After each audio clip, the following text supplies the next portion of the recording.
Stillness over speed. Buddhist wisdom to escape the trap of rushing. We often live with a constant, subtle pressure, humming beneath the surface of our lives, a feeling that we're always behind, that we should be moving faster, doing more, achieving something, anything, or risk being left behind. The sensation is quiet, but relentless. It's the feeling that we must rush, even when there's no real urgency. But what if that feeling wasn't a fact, but a conditioned illusion? What if the sense of urgency that drives so much of our stress and anxiety is not truth, but simply a habit, one we've been taught to believe is necessary? Buddhism offers a powerful lens through which we can examine this feeling. One of its core teachings is the principle of impermanence, anicca. Everything changes, nothing lasts forever. And in that truth, there is a deep invitation to slow down, to let go of the tight grip we place on time, achievement, and control. Life, the Buddha reminds us, is not a race. The idea that we must hurry, that we must catch up or keep up, is a delusion born from fear and comparison, not from wisdom. That illusion is reinforced daily by the modern world. It begins with constant comparison. Social media and news feeds show us the carefully curated successes of others. We scroll through a world that appears to be moving faster, achieving more, living fuller lives, and we feel that familiar tightening inside. We believe we're falling behind. We become afraid of missing out. We forget that what we're seeing is a highlight reel, not reality. At the same time, our minds rarely rest in the present. They're pulled forward into what's next, the next task, the next obligation, the next opportunity. And in that forward-pulling motion, we become strangers to the present moment. We lose connection with where we are and who we are right now. This disconnection creates a constant hum of urgency. But Buddhist wisdom tells us we don't have to live this way. We are allowed to stop. We are allowed to slow down. We are allowed to say, "This moment is enough." Consider a real-life example. A woman in her 40s, a working mother, constantly juggling tasks from dawn to midnight, lives in this urgency every day. Her mornings are a blur of alarms, emails, school drop-offs, and coffee in the car. Every task overlaps with the next. Then, one morning, she collapses in an elevator on her way to work. The doctor runs tests and tells her gently, "There's nothing wrong with you. You're just exhausted." In that moment, something shifts. She begins sitting for just 10 minutes each morning. No phone, no multitasking, just sitting with herself and her breath. The change is slow, but steady. She begins to react less and breathe more. She starts saying no. She begins to move through her day with a little more grace. Her life is still full, but she no longer feels like she's drowning in it. What she learned, and what many of us forget, is that slowness is not weakness. It is wisdom. The Buddha never urged people to move faster. He encouraged them to wake up. Mindfulness is not about hurrying to become calm. It's about realizing you already are. It's about choosing the right response, rather than the fastest reaction. In slowing down, we begin to hear more clearly not just the world around us, but the voice within us.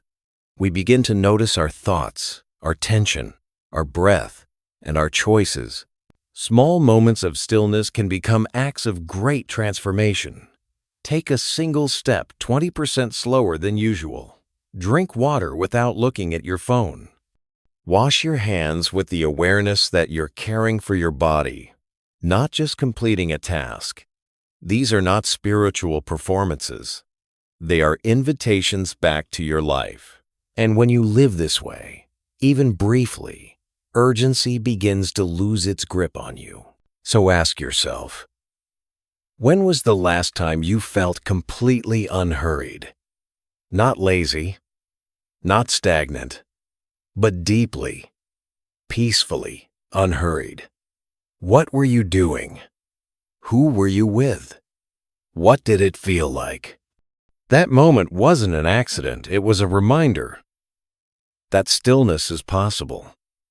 That slowness is not something we have to earn. It is our natural state when we remember who we are beneath the noise. As you reflect on that, consider this. Your life is not measured by how much you do, but by how fully you experience what you do. Presence is not a skill you have to master. It is something you can return to right now, in this breath, in this moment. And as we continue this journey together, we'll explore exactly how to make that return not just in rare moments of crisis, but in the everyday rhythm of your life. Slowing down is not about doing less. It's about doing what matters with full presence. And presence, when fully embraced, becomes a profound expression of love for ourselves, for others, and for the moment we are living in. But while the idea of presence sounds simple, practicing it in the middle of daily stress, deadlines, distractions, and responsibilities can feel incredibly difficult. The modern world pulls us in 100 directions at once. So how do we return to ourselves? How do we anchor into stillness when life around us seems to demand motion? One of the most immediate ways to return to the present moment is through the breath. The breath is not just a biological function. It's a spiritual anchor. You don't need an app, a meditation cushion, or even silence. You just need the willingness to pause and notice what's already here. A simple breath awareness practice can shift your entire inner state. You might try inhaling slowly for 4 counts, holding that breath for 2, and gently exhaling for 6 counts.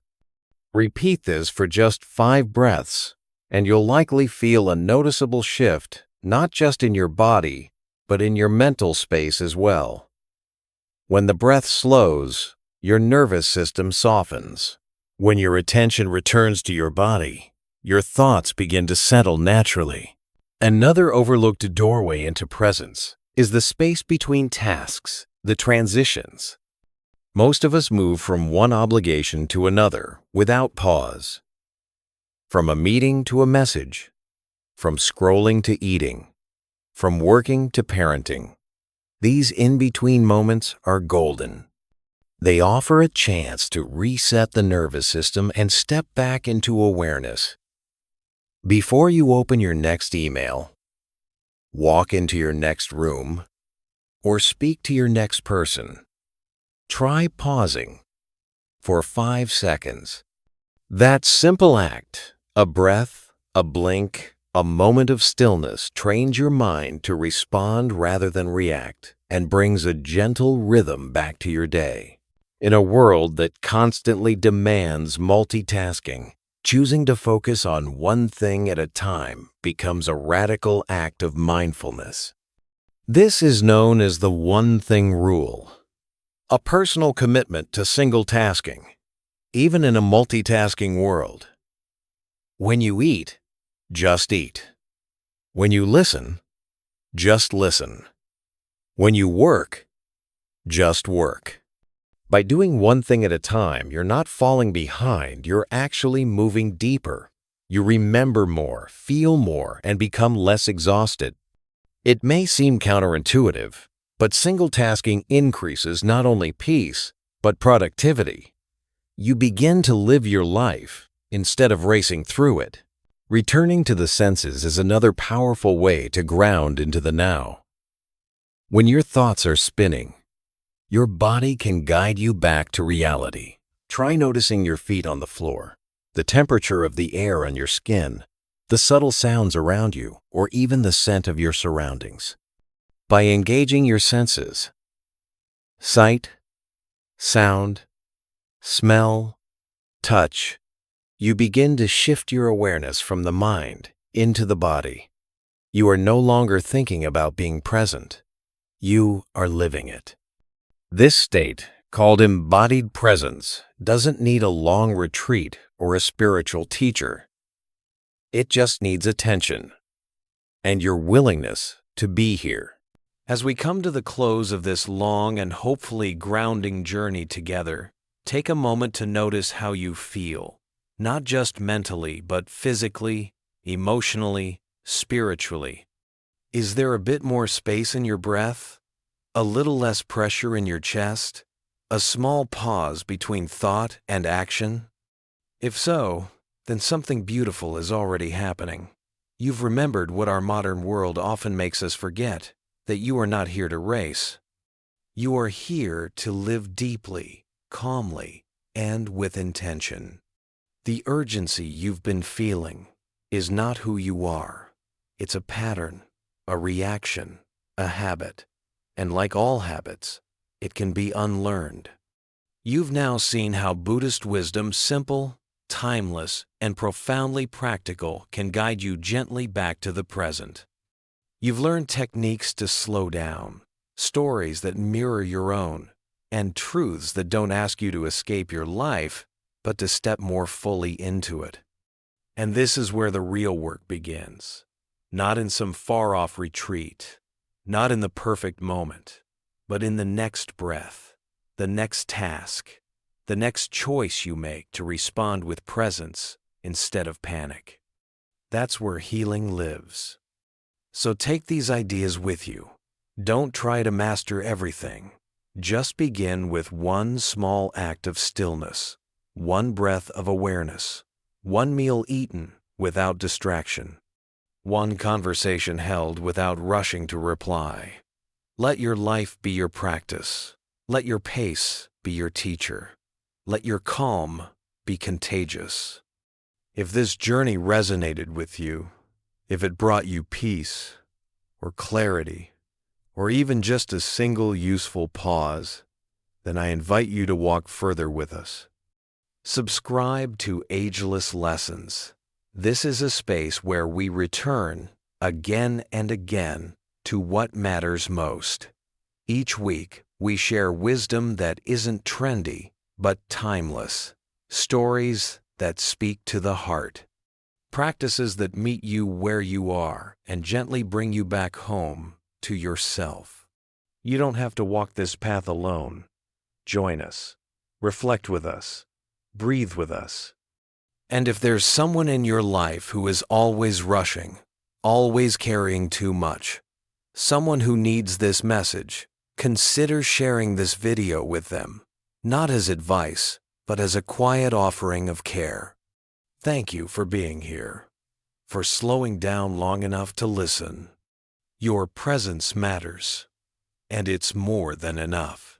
Relationships also thrive in the presence of stillness. Imagine listening to someone truly listening without the impulse to reply, fix, or speed up the conversation. When we are not in a hurry to be understood, we create space to understand. Slowness in communication builds trust, intimacy, and compassion.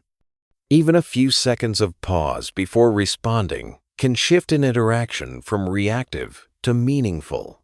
These are not big dramatic changes. They are subtle, gentle shifts in how we relate to others and to ourselves. Another practice that supports integration is intentional closure. At the end of the day, before sleep, consider spending 5 minutes reflecting. What went well today? Where did I rush? And where did I breathe? This simple act of reflection not only builds self-awareness, it also gently reprograms your inner pace.